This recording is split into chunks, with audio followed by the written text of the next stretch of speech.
తెలంగాణలో కాంగ్రెస్ పార్టీ ప్రభుత్వంలోకి వచ్చిన తర్వాత చూస్తున్న అరాచకాలు చూసినాము. దాంట్లో ముందలుగా మొత్తం భూదాహం, భూములు భూములు భూములు. ఎక్కడి నుంచి? లగచర్ల మొదలైంది. మెయిన్ లగచర్ల బాగా ఇష్యూ జరిగింది. తర్వాత ఇప్పుడు ఏదో ఫ్యూచర్ సిటీ కోసము భూములు లాక్కుంటున్న విషయం కావచ్చు. తర్వాత హెచ్సియు విషయంలో జరిగిన ఒక విధ్వంసకాండను కూడా చూసినాం ఆ రోజు. దాన్ని తప్పుదో ఒక ఉద్యమంలాగా జరిగిన 10-15 రోజులు కూడా ఉవ్వెత్తున ఒక ఉద్యమంలాగా అటు విద్యార్థులు కావచ్చు, ఆ విద్యార్థులకు మద్దతుగా బీఆర్ఎస్ వర్కింగ్ ప్రెసిడెంట్ చేసిన పోరాటం కానీ, అలాగే దాంట్లో సోషల్ మీడియా ఒక మెయిన్ రోల్ను కూడా చూసినాం. సోషల్ మీడియా మెయిన్ రోల్ను ఎప్పుడైతే ఉందో దాన్ని తట్టుకోలేక అవి ఏఐ పిక్చర్స్ అనేసి చాలా కలరింగ్ ఇచ్చే ప్రయత్నం కూడా చేసింది ప్రభుత్వం. అసలు అప్పట్లో ఎక్కడి నుంచి వచ్చినాయి ఆ వీడియోలన్నీ కూడా? అక్కడున్న హెచ్సియులో విద్యార్థులు వాళ్ళ ఒక పోరాటం అని చెప్పాలి. వాళ్ళు నిద్రాహారాలు లేకుండా మేల్కొని అర్ధరాత్రి పూట వందల జేసీబీలు పెట్టి జేసీబీ లైట్లలో దాదాపు 400 ఎకరాలని ఆల్రెడీ డిఫారెస్ట్ చేసిన విధానం కూడా చూసినాం. ఆ సౌండ్లకి, ఆ జేసీబీ సౌండ్లకి, ఆ లైట్లకి అక్కడున్న వన్య ప్రాణులు ఎంతగా విలవిల్లాడిపోయినాయి. వాటి ఆక్రందనలు కూడా మనం చూపించినాం. కానీ అవన్నీ కూడా ఏఐని కొట్టిపారేసారు. అవి నిజమో అబద్ధమో జనాలందరికీ కూడా అర్థమైపోయింది. ఏదో మొత్తానికైతే అది వెనక్కి తగ్గింది. ఇక్కడ హైకోర్టు కూడా సీరియస్ అయింది.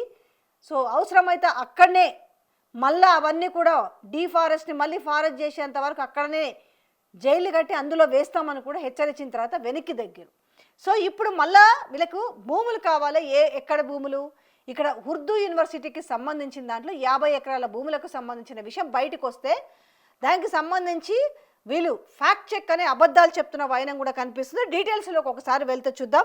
వీళ్ళకి కావాల్సింది ఏంది? యూనివర్సిటీలే టార్గెట్. హెచ్యు భూముల ప్లాన్ ఫెయిల్ అవడంతో గచ్చిబౌలిలోని ఉర్దూ యూనివర్సిటీపై కన్ను. గచ్చిబౌలిలోని మౌలానా ఆజాద్ నేషనల్ ఉర్దూ యూనివర్సిటీలో 50 ఎకరాల భూములపై కుట్ర. నిరుపయోగం పేరుతో యూనివర్సిటీ భూములకు ముప్పు. అవే కావాలని ప్రభుత్వం పట్టు. 200లో 50 ఎకరాలు అంటే 200 ఎకరాల్లో 50 ఎకరాలు నిరుపయోగంగా ఉన్నాయని జప్తు చేస్తామని కలెక్టర్ ద్వారా నోటీసులు. త్వరలోనే వివిధ విభాగాలు భవనాలు నిర్మిస్తామని కలెక్టర్కు లేఖ రాసిన వర్సిటీ రిజిస్ట్రార్. యూనివర్సిటీ భూములను కాజేయాలని చూస్తే ఉద్యమం తప్పదని విద్యార్థుల వార్నింగ్. గత ఏడాది రియల్ ఎస్టేట్ కోసము హెచ్యుని బుల్డోజర్లతో నాశనం చేసిన రేవంత్ రెడ్డి విద్య వద్దు, రియల్ ఎస్టేట్ ముద్దు అన్న చందంగా సాగుతున్న కాంగ్రెస్ పాలన. సో ఇవన్నీ కూడా చూసినాం అన్నట్టు. అయితే ఇక్కడ డీటెయిల్స్ మనం పూర్తి డీటెయిల్స్ చూస్తే కనుక సో మొత్తానికి ఈయనకు యూనివర్సిటీ భూములు కావాలన్న విషయము మనకు అర్థమవుతుంది. అయితే ఇందులో ఎక్కడెక్కడ ఖాళీ జాగాలు ఉన్నాయో వాటన్నిటి కూడా టార్గెట్ చేస్తూ ఆ హెచ్యు భూముల విషయం చల్లారక ముందుకే తాజాగా మౌలానా ఆజాద్ నేషనల్ ఉర్దూ యూనివర్సిటీ భూములను లాక్కునే ప్రయత్నాలు చేస్తుందన్న విమర్శలు వెల్లువెత్తుతున్నాయి. గండిపేట మండలం మణికొండ పరిధిలోని మను యూనివర్సిటీకి చెందిన 50 ఎకరాల భూములు నిరుపయోగంగా పేర్కొంటూ జప్తు చేసేందుకు ప్రభుత్వం కుట్ర పన్నుతుంది.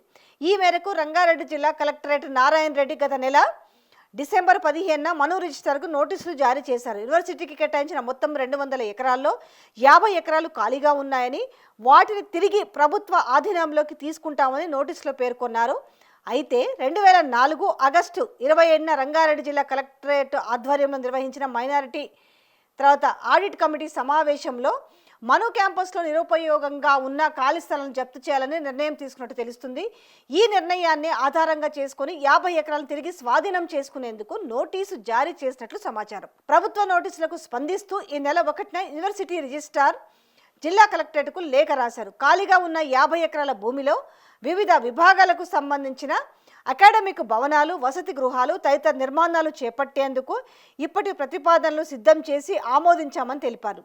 యూనివర్సిటీ భూములను ప్రభుత్వం బలవంతంగా కాజేస్తే హెచ్యు తరహాలోనే పెద్ద ఎత్తున ఉద్యమం చేస్తామని విద్యార్థులు హెచ్చరిస్తున్నారు. హెచ్యు భూములను రియల్ ఎస్టేట్ మాఫియాకు అప్పగించేందుకు ప్రయత్నించి విఫలమైన రేవంత్ రెడ్డి ప్రభుత్వం ఇప్పుడు మను భూములపై కన్నేసిందని ఆరోపించారు.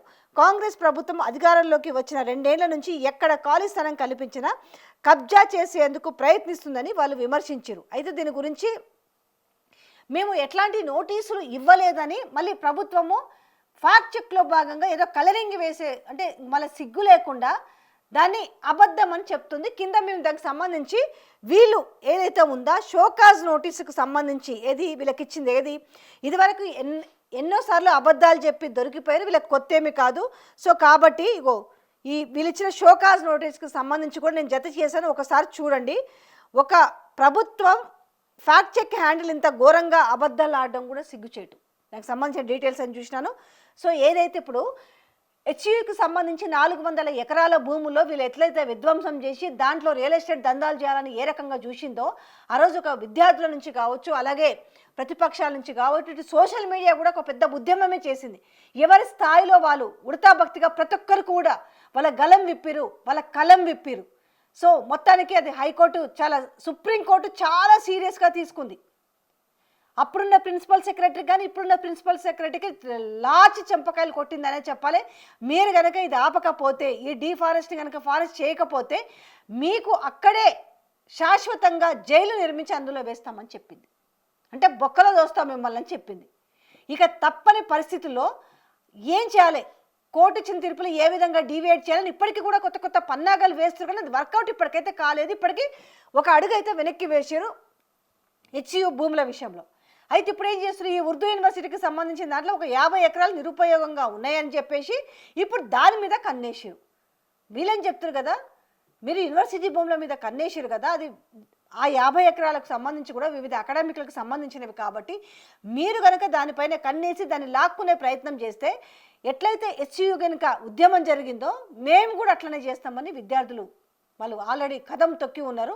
చూడాలి మరి వెనక్కి తగ్గుద్దా లేకపోతే బలవంతంగా లాక్కుంటుందా అనేది ఇప్పుడు చూడాల్సిన పరిస్థితి.